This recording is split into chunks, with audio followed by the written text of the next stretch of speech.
ನಂಗೆ ಈಗ ಗತಿ ಇಲ್ಲದಾಗೆ ಆಗಿದೆ. ನನಗೊಂದು ನ್ಯಾಯ ಕೊಡಿಸಿ, ದಯವಿಟ್ಟು ನನಗೆ ನ್ಯಾಯ ಕೊಡಿಸ್ಬೇಕು. ದಯವಾಗಿ ನಾನು ನಿಮ್ಮಲ್ಲಿ ಕೇಳಿಕೊಳ್ಳುವುದೇನೆಂದ್ರೆ, ನನಗೆ ಒಂದು ದಯವಿಟ್ಟು ನ್ಯಾಯ ಕೊಡಿಸ್ಬೇಕಂತ ನಾನು ನಿಮ್ಮಲ್ಲಿ ಎಲ್ಲರ ಪರವಾಗಿ ಕೇಳಿಕೊಳ್ತೇನೆ. ಬೆಳಿಗ್ಗೆ ನಿನ್ನೆ ನಡೆದಂತಹ ಪೊಲೀಸ್ ಇನ್ಸ್ಪೆಕ್ಟರ್ ಸಂದೇಶರ ವಿರುದ್ಧ ಹಲವು ಸುಳ್ಳು ಆರೋಪಗಳು ಕೇಳಿ ಬರುತ್ತಿದ್ದು, ಇದು ಮಾಡಿದ ವ್ಯಕ್ತಿ ಬೇರೆ ಯಾರು ಅಲ್ಲ, ನನ್ನ ಸ್ವಂತ ಸಹೋದರಿಯಾದ ಸುಮತಿ ನಾಯ್ಕ. ಇವರ ನಡವಳಿಕೆ ಸರಿಯೇನಿಲ್ಲ. ಇವಳು ನಮ್ಮ ಮರ್ಯಾದೆ ತೆಗಿತಾ ಬರ್ತಾ ಇದ್ದಾಳೆ. ಸಮಾಜದಲ್ಲಿ ಬದುಕಲು ನನಗೆ ತುಂಬಾ ಕಷ್ಟವಾಗುತ್ತಿದೆ. ಈ ಸಂದೇಶದ ವಿರುದ್ಧ ಇವಳು ಸುಳ್ಳು ಆರೋಪಗಳನ್ನು ಮಾಡುತ್ತಿರು. ನಿಜವಾಗಿ ಇದು ಸುಳ್ಳಾಗಿದೆ. ಇವಳು ಮಡಿವಾಳ ಪೊಲೀಸ್ ಠಾಣೆಯಲ್ಲಿ ಒಂದು ಕೇಸ್ ದಾಖಲಾಗಿದೆ. ವೇಶ್ಯಾವಾಟಿಕೆ ದಂಧೆಯಲ್ಲಿ ಇವಳು ಸಿಕ್ಕಾಕೊಂಡಿದ್ದಾಳೆ. ದಾಖಲೆ ಕೂಡ ನನ್ನಲ್ಲಿ ಇದೆ.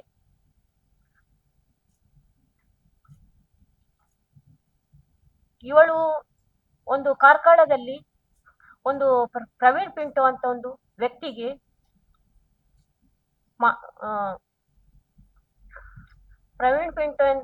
ಎಂಬ ವ್ಯಕ್ತಿಗೆ ಹೊಡೆದು, ಚಪ್ಪಲಿಂದ ಹೊಡೆದು ಗೌರ್ಮೆಂಟ್ ಹಾಸ್ಪಿಟಲ್ ಅಲ್ಲಿ ಅಡ್ಮಿಟ್ ಆಗಿ ಸರ್ಟಿಫಿಕೇಟ್ ಅನ್ನು ಹಿಡ್ಕೊಂಡು ಆ ವ್ಯಕ್ತಿ ನನಗೆ ಹೊಡೆದಿದ್ದಾರೆ, ಮಾನನಷ್ಟ ಕೇಸ್ ಹಾಕಿ ಅವರ ಕೈಯಿಂದ 3 ಲಕ್ಷ ರೂಪಾಯಿಯನ್ನು ತೆಗೆದುಕೊಂಡಿದ್ದಾಳೆ. ಅಲ್ಲಲ್ಲಿ ತುಂಬಾ ಕಡೆಯಲ್ಲಿ ಇವಳ ಕೇಸ್ ಇದೆ. ಒಂದು ಕಡೆಯಲ್ಲ, ಮಂಗಳೂರಲ್ಲಿ, ಮೂಡ್ಬಿದ್ರೆಯಲ್ಲಿ, ವೇಣೂರಲ್ಲಿ, ಕಾರ್ಕಳದಲ್ಲಿ, ಎಲ್ಲಾ ಕಡೆಯಲ್ಲಿ ಇಂಥದೇ ಕೆಲಸ ಮಾಡ್ತಾ ಇದ್ದಾಳೆ ಅವಳು. ವಿಷಯ ಏನಂದ್ರೆ, ಈ ಇನ್ಸ್ಪೆಕ್ಟರ್ ವಿರುದ್ಧ ಯಾಕೆ ಹೀಗೆ ಮಾಡ್ತಾಳೆ ಅಂದ್ರೆ, ನಮ್ಮ ಕೌಟುಂಬಿಕ ಕಲಹ ನನ್ನ ಮತ್ತು ಗಂಡನ ವಿರುದ್ಧ ಒಂದು ಕಂಪ್ಲೇಂಟ್ ಸ್ಟೇಷನ್ ಅಲ್ಲಿ ಆಗಿತ್ತು ಮೂಡ್ಬಿದ್ರೆಯಲ್ಲಿ. ಕಳೆದ 25 ಮೇ 9 ತಾರೀಕಿನಂದು ಒಂದು ಅಲ್ಲಿ ಕಂಪ್ಲೇಂಟ್ ದಾಖಲಾಗಿತ್ತು. ಆ ವಿಚಾರಣೆಗೋಸ್ಕರ ನನ್ನ ಗಂಡ ನನ್ನನ್ನು ಕರೆದಿದ್ರು ಸರ್. ಆ ವೇಳೆ ನಾನು ಹೋಗಿದ್ದೆವು. ಆಗ ಇವಳಿಗೆ ಬರುವ ಅವಶ್ಯಕತೆ ಇರಲಿಲ್ಲ. ಆದ್ರೂ ಇವಳು ನನ್ನ ಗಂಡನ ಎತ್ತಿಕೊಟ್ಟು ಬಂದಿದ್ದಾಳೆ. ಬಂದು ಅಲ್ಲಿ ಕಾನ್ಸ್ಟೇಬಲ್ ವಿಚಾರಣೆ ಮಾಡ್ತಾ ಇದ್ರು. ವಿಚಾರಣೆ ಮಾಡುವಾಗ, ಯಾಕಮ್ಮ ಹೀಗೆಲ್ಲ ಮಾಡ್ತಿ, ನಿನ್ನ ಅಕ್ಕ ಅಲ್ವಾ, ನಿನ್ನ ಅಕ್ಕನ್ಗೆ ಯಾಕೆ ಹೀಗೆ ದ್ರೋಹ ಮಾಡ್ತಿ, ನೀವು ಒಳ್ಳೇದ್ರಲ್ಲಿ ಇರಿ ಅಂತ ಸಮಾಧಾನ ಮಾಡ್ತಾನೆ ಇದ್ರು. ಆದ್ರೂ ಇವರು ಅಲ್ಲಿ ಕೇಳ್ತಾ ಇರ್ಲಿಲ್ಲ, ರಂಪಟ ಮಾಡ್ತಾನೆ ಇದ್ರು. 6 ಗಂಟೆ ಹೊತ್ತಿಗೆ ನಮ್ಮ ಇನ್ಸ್ಪೆಕ್ಟರ್ ಸಂದೇಶ್ವರ್ ಅವರು ಸ್ಟೇಷನ್ಗೆ ಬರುವಾಗ ಇವಳು ಬೊಬ್ಬೆ ಕೇಳ್ತದೆ. ಬೊಬ್ಬೆ ಕೇಳಿದಕ್ಕೆ ಕೇಳ್ತಾರೆ, ಯಾರಮ್ಮ ಅವಳು ಬೊಬ್ಬೆ ಹಾಕುದು, ಹಾಗೆ ಎಂತ ವಿಷಯ ಅಮ್ಮ ಕೇಳಿ. ಇದು ಗಂಡ ಹೆಂಡಿರದ್ದು. ಹಾ ಸರಿ, ಅದನ್ನು ಸರಿ ಮಾಡಿ ಕೊಡುವ, ಬನ್ನಿಯಮ್ಮ ನೀವು ಒಳಗೆ ಅಂತ ನಮ್ಮನ್ನು ಹೊರಗಿಂದ ಒಳಗೆ ಕರ್ಕೊಂಡು ಹೋಗ್ಲಿಕ್ಕೆ ಸಿದ್ಧರಾದ್ರು.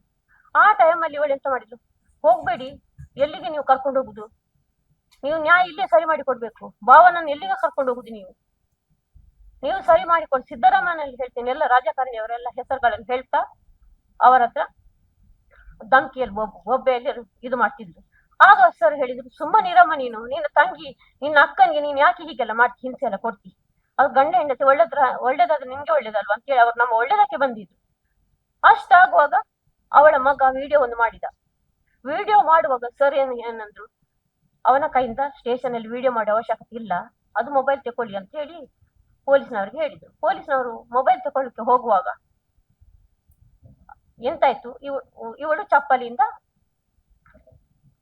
ಪೊಲೀಸಿಗೆ ತೆಗ್ಲು. ಚಪ್ಪಲಿ ತೆಗೆಯುವಾಗ ಅವಳ ಮಗ ಎಂತ ಮಾಡಿದ, ನಾನ್ ಹೇಳಿದ ಅವಾಗ, ಸರ್ ಅವಳು ವೇಶ್ಯಾವಾಟಿಕೆ ದಂಧೆ, ಅವಳು ಸರಿ ಇಲ್ಲ ಸರ್, ಎಲ್ಲರಿಗೆ ಹೊಡೆಯುದು ಒಂದೇ ಕೆಲಸ ಇವಳದು, ಆದ್ರೆ ಸರ್ ದಯವಿಟ್ಟು ಸರ್ ಅವಳಿಗೆ ಏನಾದ್ರೂ ಮಾಡಿ ಸರ್ ಅಂತ ನಾನು ಹೇಳುವಾಗ ಅವಳ ಮಗ ಬಂದು ನನ್ಗೆ ಹೊಡಿಲಿಕ್ಕೆ ಬಂದ. ಮಗ ಹೊಡಿಲಿಕ್ಕೆ ಬರುವಾಗ ಆ ಇನ್ಸ್ಪೆಕ್ಟರ್ ಏನ್ ಮಾಡಿದ್ರು, ಇವನನ್ನು ತಡೆದು 2 ಪೆಟ್ಟು ಕೊಟ್ಟು ರೂಮಲ್ಲಿ ಒಳಗೆ ಕೂರಿಸಿದ್ರು. ಅದೇ ಗ್ರೆಜ್ಜಿನ ನನ್ನ ಮಗನಿಗೆ ಹೊಡೆಂಬ ಗ್ರೆಜ್ಜಿನಿಂದ ಅವಳು 1 ವರ್ಷದಿಂದ ಆ ಇನ್ಸ್ಪೆಕ್ಟರ್ಗೆ ಇಲ್ಲ ಸಲ್ಲದ ಆರೋಪಗಳನ್ನು ಮಾಡಿಕೊಂಡು 1 ವರ್ಷದಿಂದ ಅವರನ್ನು ಅಧಿಕಾರದಿಂದ ಕೆಳಗೆ ಇಳಿಸ್ಬೇಕಂತ ಒಂದು ಹಠದಿಂದ ಅವಳು ಹೀಗೆಲ್ಲ ಮಾಡ್ತಿದ್ದಾಳೆ. ಇದು ನಿಜವಾಗಿ ಸುಳ್ಳು. ಆ ಇನ್ಸ್ಪೆಕ್ಟರ್ ನಮ್ಮ ಈ ಜಂಜಾಟದಲ್ಲಿ, ನಮ್ಮ ತಂಗಿ ಮತ್ತು ಅಕ್ಕನ ಗಲಾಟೆಯಲ್ಲಿ ಅವರು ನ್ಯಾಯ ಕೊಡಿಸಲಿಕ್ಕೆ ಬಂದದ್ದೇ ತಪ್ಪ? ಅವರು ನ್ಯಾಯ ಕೊಡಿಸಿ ಬಂದದಕ್ಕೆಲ್ಲ ಹೀಗೆಲ್ಲ ಮಾಡಿದ್ರೆ ಯಾವ ನ್ಯಾಯ ಸರ್? ಏನಾದ್ರೂ ಮಾಡಿ ಅವಳಿಗೆ ಎಂತಾದ್ರೂ ಮಾಡಿ ಸರ್, ಒಂದು ನ್ಯಾಯ ನನಗೆ ಕೊಡಿಸಲೇಬೇಕು.